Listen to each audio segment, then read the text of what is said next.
For me, like, adventure is such a big part of my life. I mean, mountain biking's a great example of, we're often on purpose-built trails where we don't really have to think too much. You just point down the trail and it's going to get out there. So trips like this for me are a way of taking my love of mountain biking and kind of stepping into that unknown and just seeing what you can do.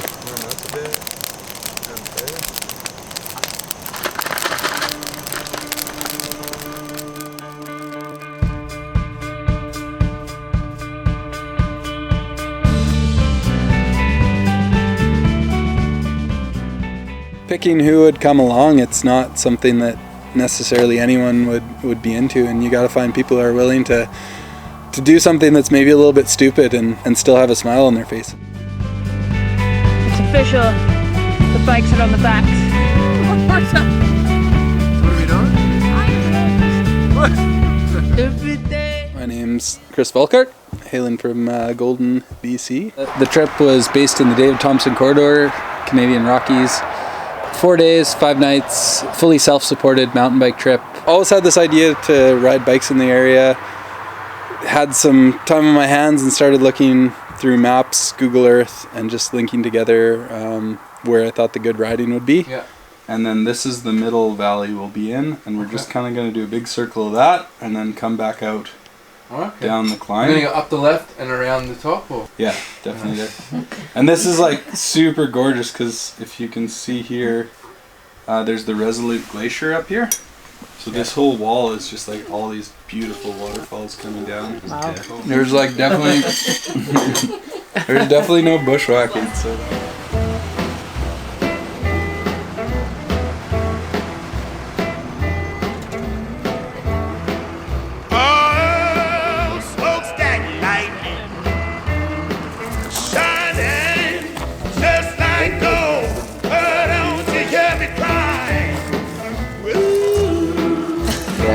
Party llama, got the mascot there.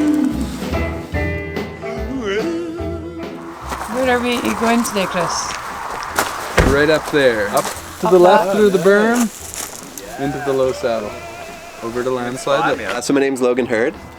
I was invited out on the trip from Chris Volkart. Met him working in rope access. Spent a lot of time in the backcountry my whole life. As far as bike packing, I've done a lot of like road touring and stuff on gravel roads, but nothing like what we did on these trips. Yeah, I was feeling good. Definitely a little rushed. Like, I think we were all kind of feeling that too going into the trip, that, we did so much prep work and then all of a sudden it's happening and you're like, shit, is everything good to go and is everything ready? But yeah, I felt good going in the first day, high energy. Yeah. Tasty morsel.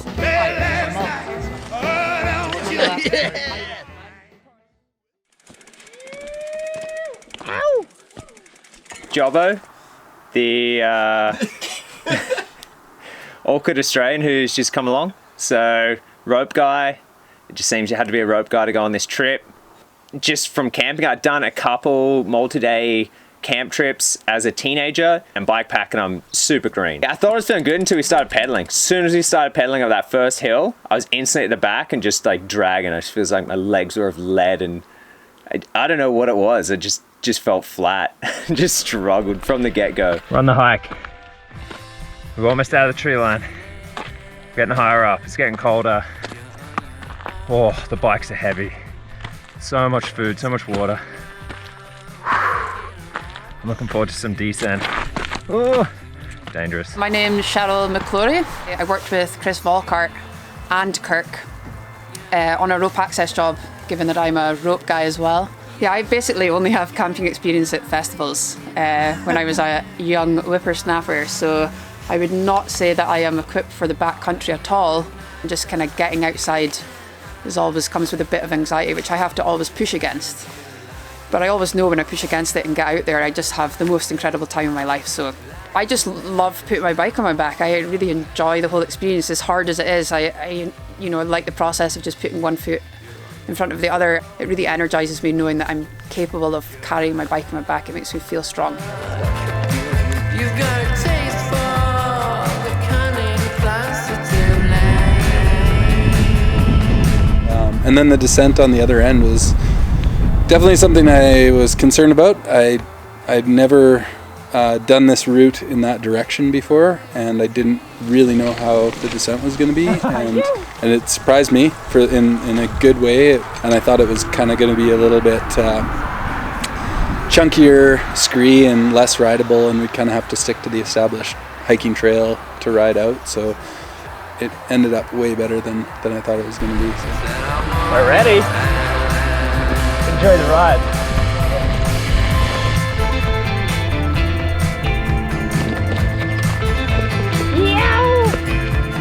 Oh, that seat bag doesn't help.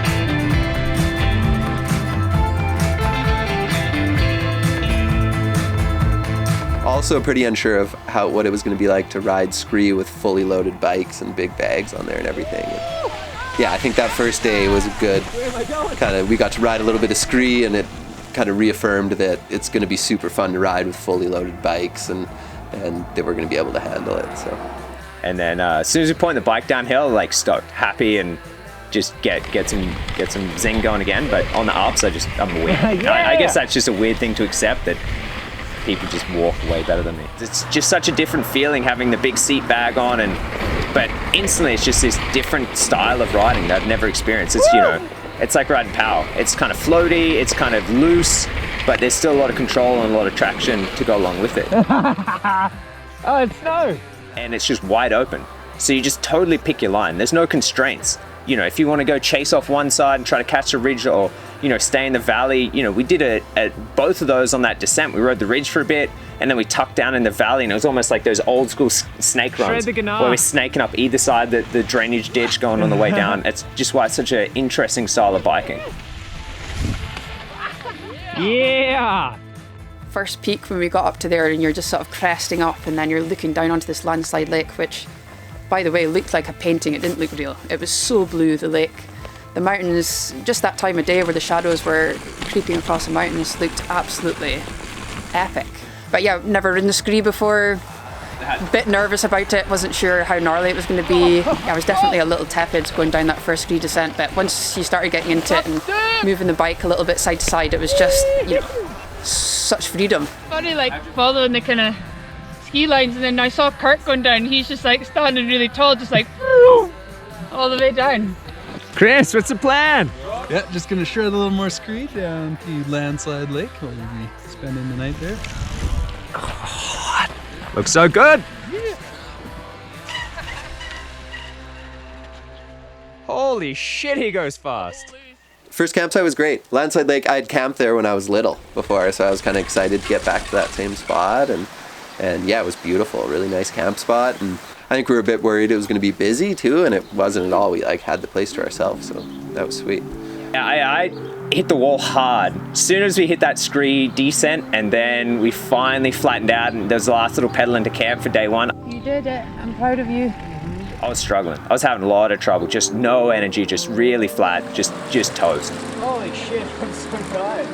I don't know, there's something about the ultimate freedom of just coming into somewhere like that and knowing that you're here for a couple of days. Okay, we've set up camp, and we're now going over to start a fire and make food, and then put all our food on the bear hang. Fine, Ten, she's not too wide. The north face. You can't roll over. It's a skinny rig. You can't roll out of bed. That's perfect. Check out the inside. Oh, you got to kit it out. Yeah, dude. Yeah, big screen. Oh, Look at dude, all that side entry. Oh. Side entry is actually perfect.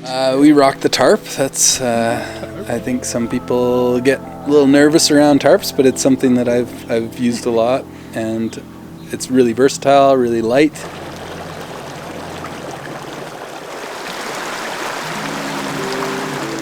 can see what's on the other side of the creek. By myself, really. How'd you Logan? How did day one go? Oh, it was great. Lots of climbing, lots of down as well. Can't go wrong.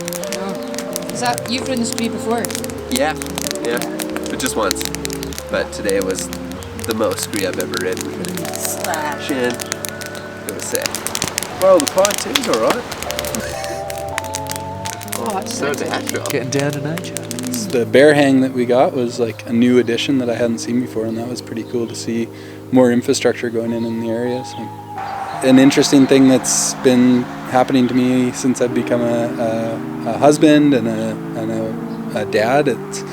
you get out there and you're, in the big wilderness, and it starts to feel lonely, start to miss my family a lot.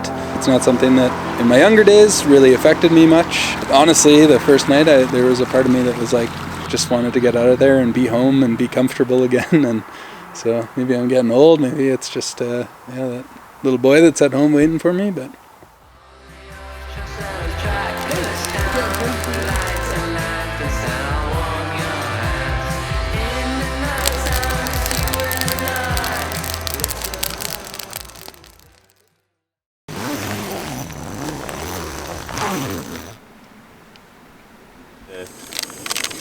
do their road ride and finish at your shop. What's in the cards for day 2, Chris? More biking. Should be a mellower day today. Yeah. We'll see. Could be a bit of bushwhacking. How did you sleep? Yeah, I feel rested. I don't feel like I slept much, but yeah, good mountain air does wonders for the body. Yeah, it does indeed. Damn it. Depends what. the trail was mostly rideable, really beautiful along the lake, a little bit rocky, so tricky, kind of cross-country riding. What do you think? This is amazing. So fun. So beautiful. Can't imagine how fresh the air is up here. There's still snow at the top of the valley here. It's just this crisp, piney mountain air. It's unreal. Then I just remember specifically that morning, day 2, we're riding along right by the lake for one period, and it was quite bombly, quite rocky, slow speed, but kind of technical riding, and I just loved it. I was just a trail popper that morning. I was just buzzing. Oh,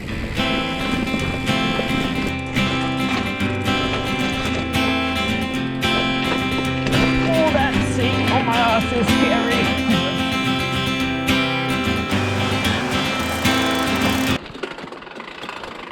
No, this one. Yeah. It's backed out. The screw doesn't matter. Like, Yeah, if this. But it does. Well, I think that's the least let's see. That was a little stressful, for sure. At first I thought it was something we were going to be able to like pop off the wheel and fix right away, but after we looked at it for a bit, we're like, well, there's no way we're fixing that on the trail. So what we think's happened is the freewheel isn't engaging going forward, so when it ratchets in reverse, it's got little dogs inside with little springs. So when you go to pedal forward, the little springs catch so you can actually power. Of course. But it looks like those just aren't engaging, so they're just kind of teetering. So when you go to pedal, nothing happens.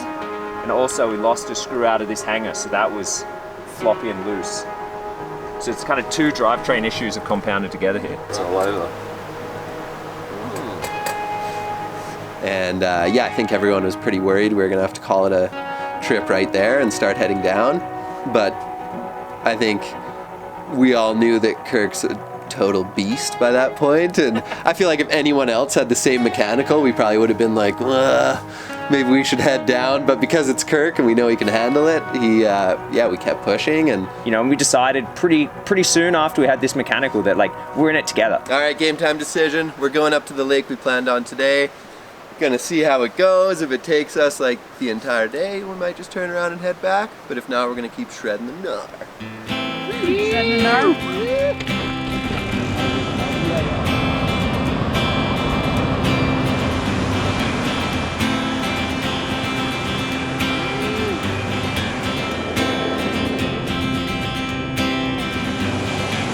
A skeleton man play a song for the alive and the dead. Sing a song to bring us at ease amidst the unrest. Let it muddle our thoughts and rattle our bones, and give all the lonely drifters the feeling of a home.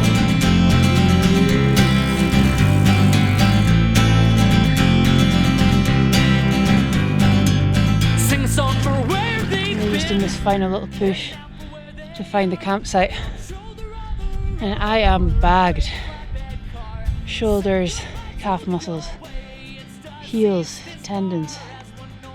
Got a weird cramp in my inner thigh. I'm just trying to keep her going. Everybody's in good spirits, but I'll be excited for dinner and a cup of tea tonight, that's for sure. How you feeling, Kirk? The heart-stricken battle stole away their lifestyle. The town settled with the boom and emptied with the bust. Folks came carried the drone along. So it was, it's a cool toy, and it can get some amazing shots, but it's heavy, and it was weighing me down. And to actually bring it out, and we only had limited batteries, so it's like, when on the trip do you deploy it? We had 3 batteries and 5 days, and so that time of that camp was like, boom, I put it up and tried to fly over the lake a bit, fly over our camp a little, and then we knew we were climbing a big mountain ridge the next day, so I tried to just fly straight up and just get vision of where we're going and have a look what was coming up.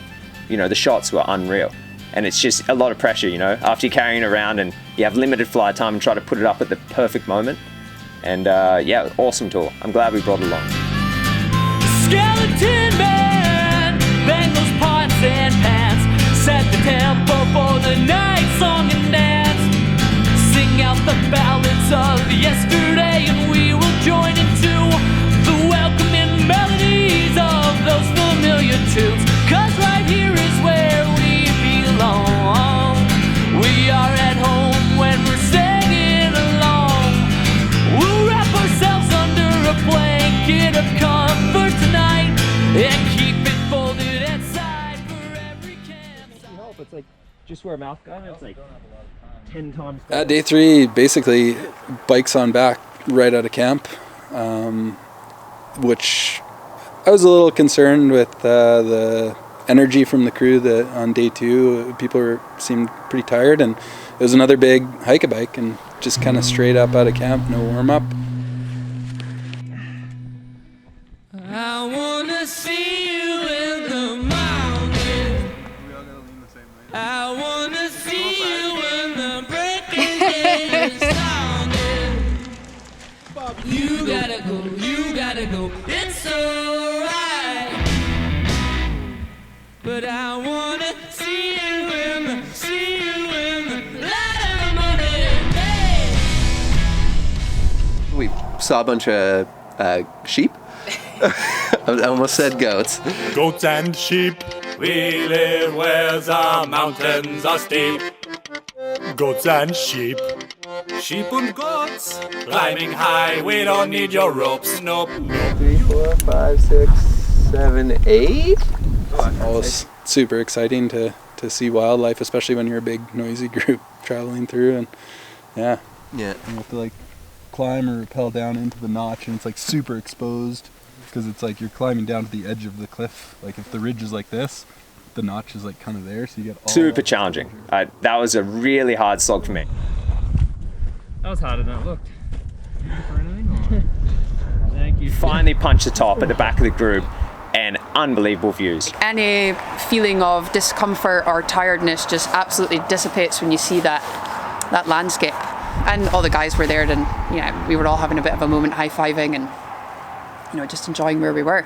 You can see this whole alpine bowl that we're heading towards, and there's a cool ridge that we end up riding along and shooting the drone again for, and it's just unbelievable. I mean, that's why we're back there, and it was sick.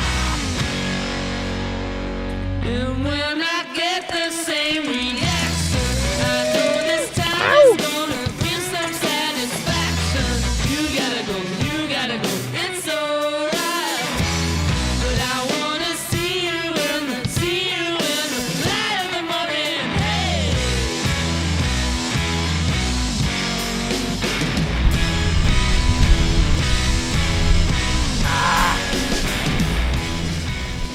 So what are we thinking about the line choice down here? Yeah, not exactly how I remember it from 8 years ago.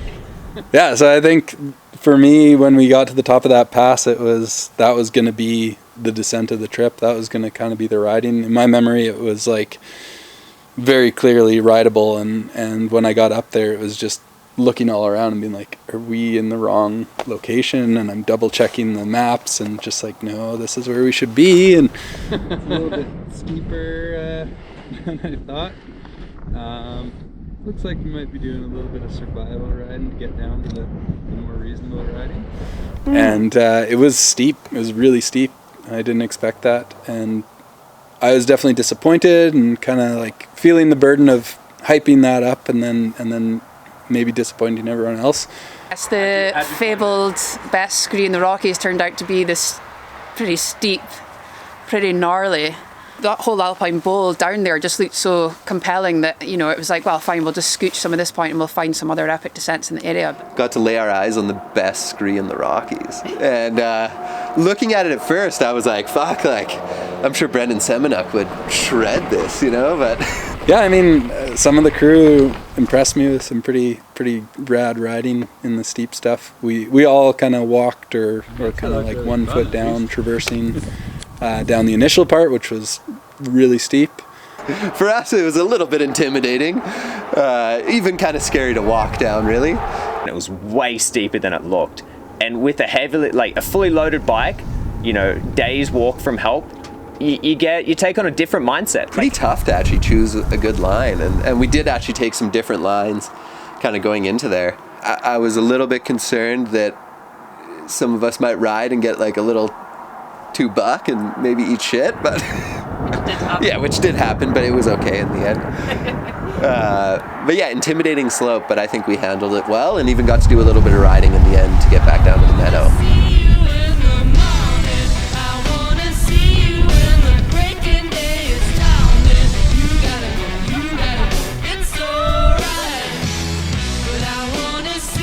Yeah.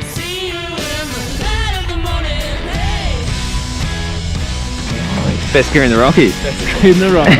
Yeah. That last week. Yeah, best gear in the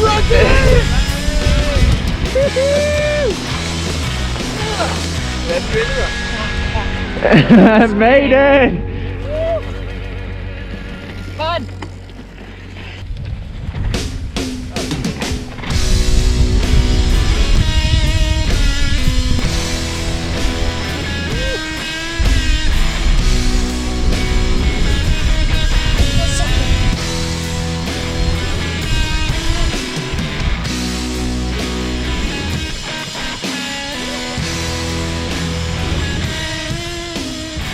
Probably got down there 11:30. I don't remember exactly when, but it was kind of late morning. I mean, that alpine bowl was, yeah, what dreams are made of. I mean, it's so still, so quiet up there. Untouched. There was all these like red plants everywhere that just had this incredible contrast with the greens and the alpine lakes, and then just this entire bowl all around us. I mean, I don't think I've ever seen anything like it.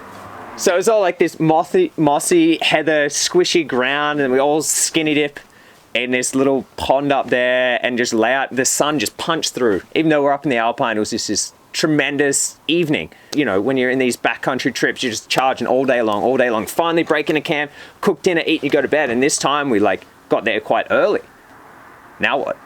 When you're up in these alpine spots and we all just had to slow down and take a break and just sit there and just experience it. And it didn't sit super well with me. I've just been so busy in the coming weeks and months and leading up to the trip. I need to actually slow down. I need to give myself more time to actually do nothing and experience that and be comfortable in it. Yeah, so the initial plan that I'd had was to get into that valley and then the next day go up over one more big pass and descend back to the first campsite we'd have. And I think once we laid our eyes on it, we're like, fuck, that's gonna suck to walk up, and we might not even be able to bike down. But maybe between the disappointment of that first slope and then looking around the valley and just realizing how the potential of that valley for riding, we kind of saw the Plum Peak in the background, and it just looks so rideable from summit all the way down to valley bottom. So we kind of made an alternative plan to just continue straight down the valley and bushwhack it back to the trail, which I was definitely quite hesitant at first. I know I've put myself in that situation in the past before, and it's super sucked. So I was quite hesitant to kind of fully commit to that plan. But we found a little vantage point where we were able to look down on our exit route and gain a little bit of confidence on that, and kind of talked it all out and came to common ground where we all felt pretty good about that choice. But we thought we'd save the big summit for a full day, get up early again, hopefully summit early, get back down early, pack up camp, and then exit down back to the kind of network of hiking trails that was more the guarantee of a smooth exit. And then the following day got to go and ride some of the best scree of the whole trip.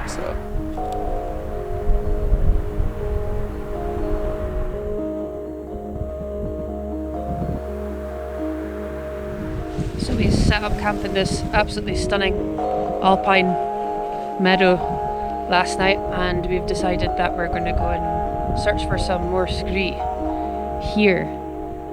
And then when we get back, we're going to pack up and start heading our way out through the bush and back to civilization. I think everyone was pretty psyched as soon as we saw that summit and started talking about the rideability of it. We got to unpack our bikes. We just left our camp in place, which was a really nice treat to start riding and hiking with no packs on it. And it's so weird, even after a couple of days of biking with all that load on your bike, you take it all off, you jump back on, it feels like you have a superpower. We just climbed the first ridge above our camp from last night. You can see we just camped just down in there trying to get some protection. And we're heading up top there. So we spied this line off the peak, along the top of the corners, down over the snow, and then that ridge through the middle. We think it's gonna be sick. We'll let you know when we get closer. The further we got up, the more it was just like obvious that this is going to be a good descent. Hiked up this middle kind of ridge across the snowband and then made for that summit. Like snowband, just getting the bikes up on that and that snowband, it definitely made me feel, I had a couple of moments where I was like, whoa, this is pretty cool. Now I'm doing it. And there was a summit register full of goodies, which was kind of a neat surprise. I've never seen that. Let's see what's inside. Oh, fireball! Yes! A Magnum! That's funny. This is the best summit. The best summit ever! Fireball was great. We all got to like drink some Fireball, warm up on the summit, and get stoked to ride down. Don't stay awake for something you wouldn't wake up early for. Just kidding. Putting all our information into the entry and, you know, hoping that somebody would see it and getting a good bit of Fireball, that was definitely awesome.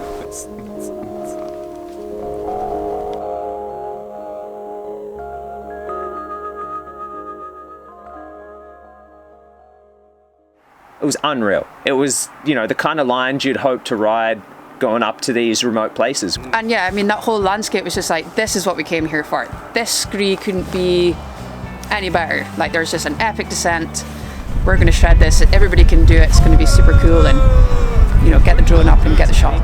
Even though it was super windy, I stayed at the peak, you know, just threw the drone up into the air, and I was just hoping it wasn't going to get blown away just to get that shot, because that was the whole reason I carried that thing on my back. And when you're out in the backcountry, even though it's not a big drone, it's a lot of dead weight. You know, it's not food. It's not a blanket. You know, so it's a total luxury item. And to carry it all the way up there, I was very determined to get that shot. Yeah, it was good. It was a super fun descent. We had two different lines going down from the summit, and Chris and I kind of took the easier line, and you and Kirk took the harder one. And yeah, it was really fun, kind of ripping down, shredding, and just focusing on riding and getting down. And I was kind of expecting you guys to be right beside us, and had a moment where I was like, oh shit, like, where's Cheryl and Kirk? And then look over, and Kirk's like tomahawking down the slope.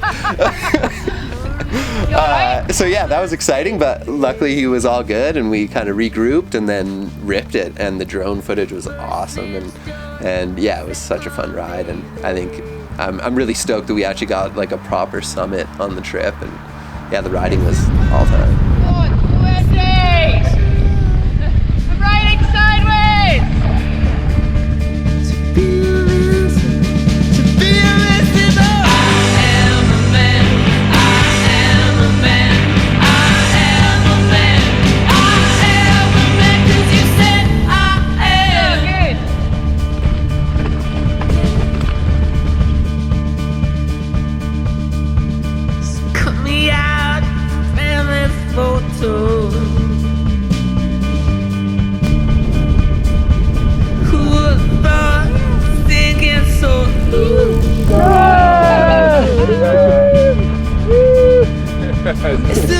That was really good. Yeah, I loved it. We had that decent day of quite a bit of riding, and then got back to camp, and instead of just making dinner and going to bed, we had to pack up camp and keep pushing. We did our little scree mish this morning, packed up again, ready to go, got our little abseil to get through, and then start making our way out of here. And keep pushing into the unknown. We didn't even really know exactly what we're getting ourselves into. Packduro! Unique part of this trip was there's this big cliff that kind of guards that whole valley from the trails below, and when I hiked it like 8 years ago, we'd had to establish a little rappel line to get through that cliff. I was the only one that had been there before, so there was a lot of I felt a lot of pressure to find those bolts. What's the verdict? So one of the cruxes of this trip was a set of bolts for a rappel to get through this cliff band. Set them like 8 or 9 years ago. Was hoping they'd still be there. Was hoping they'd be good condition, and hoping that we could find them. And so with a little bit of stress, kind of went walking up the cliff and found them. woo! Yeah!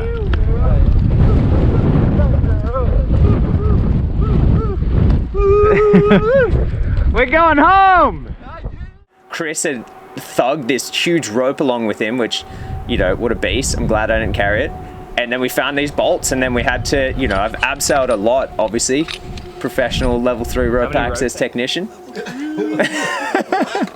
There's 45 meters of rope, which unlike food, it doesn't get lighter as you keep going on the trip. So a crew full of rope guys, and they're also bike guys, and then to actually do a bike access rope thing was super unique. I don't know anyone's doing this. Well, as soon as we crested the ridge top, the winds just picked up like crazy, and you're walking along with your bike and right on the edge of the cliff, because of course the bolts are over the cliff a little bit. As we were loading our bikes on our backs, that was an awkward wait, and stepping down into the rappel was a little bit full on with the wind. Packduro! Like just howling at you, so. I was stoked to do it. I mean, I was like really hoping the rope touched the ground. Which it did, so it was great, but it was barely like just grazing the ground. So yeah, that was exciting, and the rappel was super cool. I've never done anything like that. Luckily, it was a really nice, clear route. Chris had, put some good bolts in back in the day, and yeah, it was awesome. Definitely one of the highlights of the trip. It's impossible. It's impossible. Oh, it's a siren.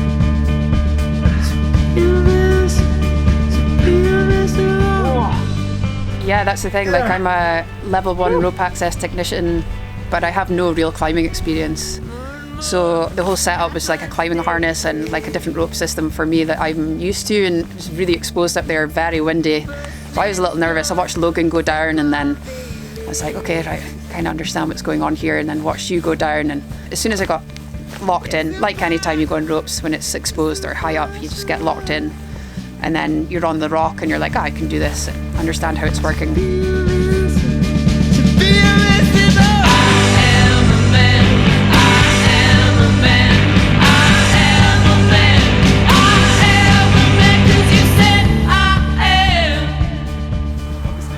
Then managed it and got down into that big like space bowl basically with big boulders. And yeah, I felt crazy accomplished. I just felt perfect. Like a badass, basically. It was really cool to be part of something so different. Awesome work. I'm nervous at the top. It's the best.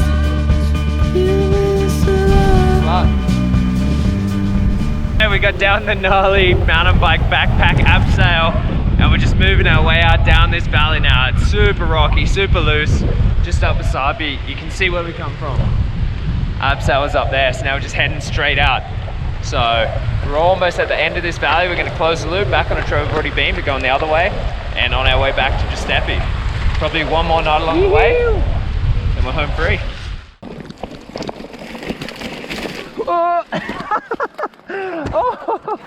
Yeah, so after our first trip, I think there was a little bit of nervousness that it would be another bushwhack in the rain. So to calm everyone down, I was promising no bushwhacking on this trip. But that was definitely an unknown about our new exit, and we all talked about that and accepted that as a reality. We had struggled a bit with the route finding. Bushwhacking down through this little creek, it was kind of, we were debating whether or not we should stay high up in the trees or go low and walk right along the creek. and kind of did a bit of both, and then in the end it ended up working out better to stay close to the creek and go along that way. And I mean, it was tough, but after all the suffering we'd done on the shakedown, it really didn't feel too bad. I thought it was pretty funny that we kind of just popped out of the bushes, and there's these guys like just maybe on like an overnight hike, and we're all like 4 days deep into the trip just looking haggard and dirty and tired and cut and bruised, and I had smashed my ankle, so I'm kind of limping onto the trail, and you could tell they're kind of looking at us like, what the fuck are you guys doing? But glazed over. You dragging your feet on the way in. I think I said to Kirk, I was like, I'm done. He's like, you were done 4 hours ago. And then just took off. You know, I took the front tire down that next bit of trail and just like pretty aggressively attacked that bit of trail and just had a belt over time. I was definitely looking forward to getting home at that point, and we had been talking about all the food we were going to eat when we got out, so that's always a big drive to the greasy burgers and fries you want after a few days out there. And falling asleep that night, I think it was just like, all right, I'm ready to make the move out. And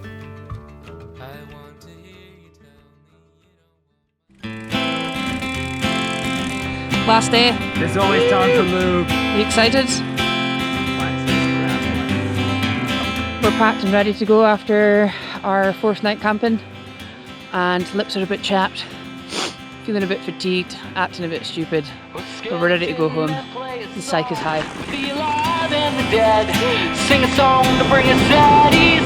yeah, we woke up to like clouds that were definitely threatening rain, and you could feel the dampness as we were lower down in the valley. Yeah, I'd hiked to that trail years and years ago, and I expected it to be quite a bit more of a grind on the way out, but no, it was really smooth, cruisy trail, mostly downhill, and yeah, again with Kirk's mechanical, we were pretty worried that he was going to be quite slow on that last day, but I was like fighting to keep up with him. I was actually getting like a little self-conscious because I had a working drivetrain and he was faster than me, and I was just like, God damn it, and, you know, pedaling as hard as I could to keep up. But yeah, I'm blown away by how Kirk handled that last day. He checks in abandoned buildings that now hold any reshrine of a better time, a better day. I was having a great time. I really enjoyed the biking. It was all good riding from there all the way out. And you know, the worst part of day 5 was when we pulled around one corner and we saw the car park. I couldn't believe we're already out.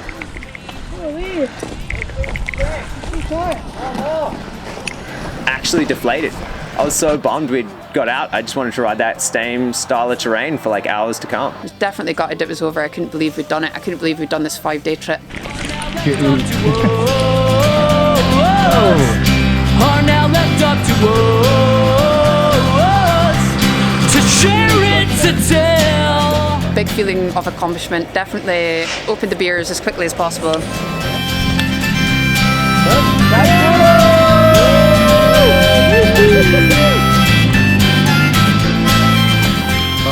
Thanks, Chris, for creating such a wonderful adventure. Epic, dude. Carrying the rope all week. I think at the end, Kirk said something to me, and he was just, I don't remember what it was, but it was basically like, oh, this is it? We had a great team and everyone got along super well, and there was tons of laughs. I think it's a good reminder that when you get proposed a trip like that and you know you're a little nervous and stuff going into it, that like, fuck it, just do it. I just grabbed so much value out of doing this stuff that other people haven't done. Like, it's so cool to ride my bike somewhere where no one else has. You know, in a world that's everybody's done everything and it's impossible to do something new, to just carry your bike up a mountain because it's way too hard and no one else is going to suffer that hard, and then you suffer it and then you get the spoils. It's just awesome. It's super cool. I love it. For me, I'm so excited on my 5th year of living in Canada that we got invited on these probably 2 of the most epic biking trips I've ever done. And I guess I want to give a massive shout out to Chris for really organising the whole thing. You know, we just got to sort of show up and blow up. Come around all you dreamers, freewheelers and rustlers and buskers and drifting hobos. Come around all you gypsies and hippies and wayward and wanderers and honest folk and rogues. Come about the bonfire stones and share your heart up tales, for you are not alone. Join your voice into the swelling chorus and sing with the howling wolves deep in the forest.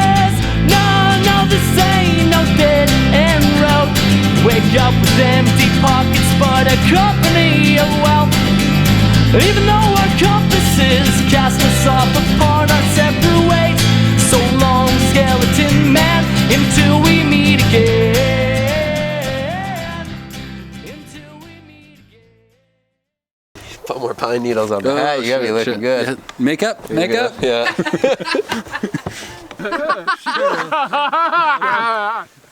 What you got there? So I'm just back from the back cave, Bear hang. the bear hang. My name is Chris. Easy question to start off. You nailed that one.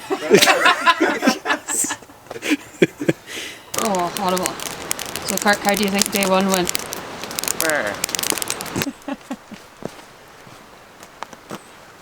Does have a lot of sap.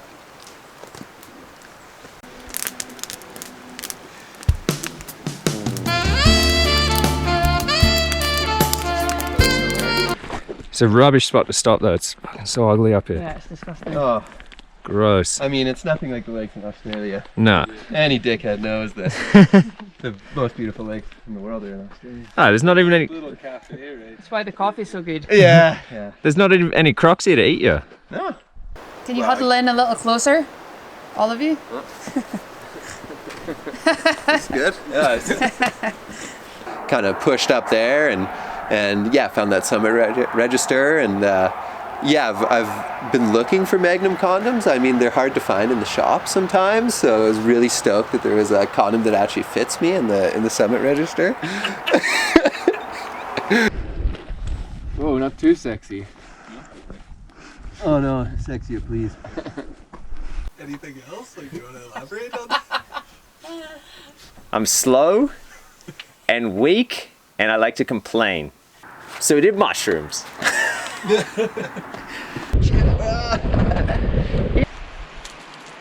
So geo.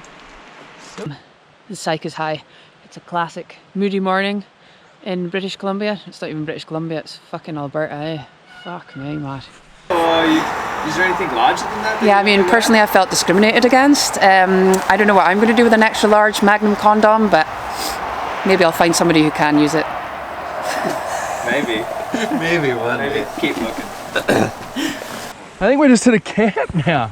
Oh, you fucked it. No, it all goes down to here. Maybe I did fuck this. But the crossing is just up there. Gangster. We all gotta lean the same way then. Yeah. Is it cool if my eyes are closed? Because it's pretty bright. So there you have it. The backcountry and now some shoddy food. Woo! Yeah. We finished. Damn it. Okay. Damn it. Good stuff. And cut.